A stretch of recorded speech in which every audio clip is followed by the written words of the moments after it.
if you find yourself here this morning, please make a point, not scroll. Sit, let us read this haraka haraka tukienda job, tuache tukishanga and still one. Ama dunia iliisha ni sisi tumebaki. Alright? This one is short, but it's very, very interesting. Sawa. Anaanza na kuniambia, hello, mambo, Madam CEO. I'll try and be very short about it. Alright? I've always been a daddy's girl. She has always been a daddy's girl. I have always been a daddy's girl. Na nikiwa form 2, nilikuwa nasomea Alliance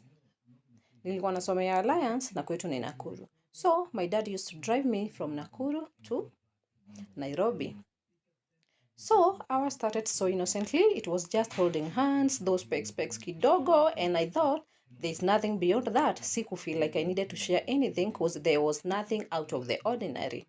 So one day, after closing, my dad came for me. We kissed kidogo kidogo, and later that day, tukienda home, we found ourselves. And we drive home, we found ourselves talking so much about sex.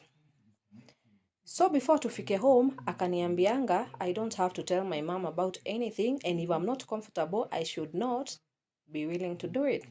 So I thought, why not? My dad has always been my number one man. I have always admired how he took care of my mom, and I never saw anything wrong with that. We never talked anything beyond that. All that school holiday, we were normal until tukifungua shule when he was driving me back to school. We stopped by somewhere at a hotel, tukakula, tukakunywa, and later my dad booked a room.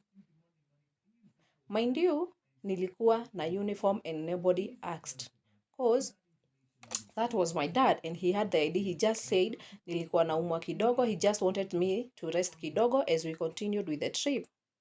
So we had something going on. From that day, me and my dad have been doing this thing and I have never taken it to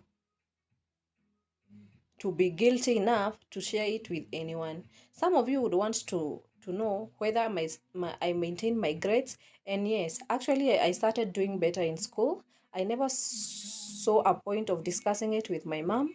And I also don't have any plans of trying to replace my mom. Currently, I am dating and my dad has no issue with that. He still remains my number one man and my mom doesn't know anything. Do I feel guilty about this? No. He's my dad and whatever I did with him was out of love.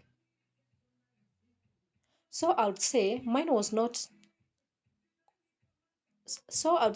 mine, I cannot call it rape, but I can call it a beautiful mistake between two people who could not see themselves living apart.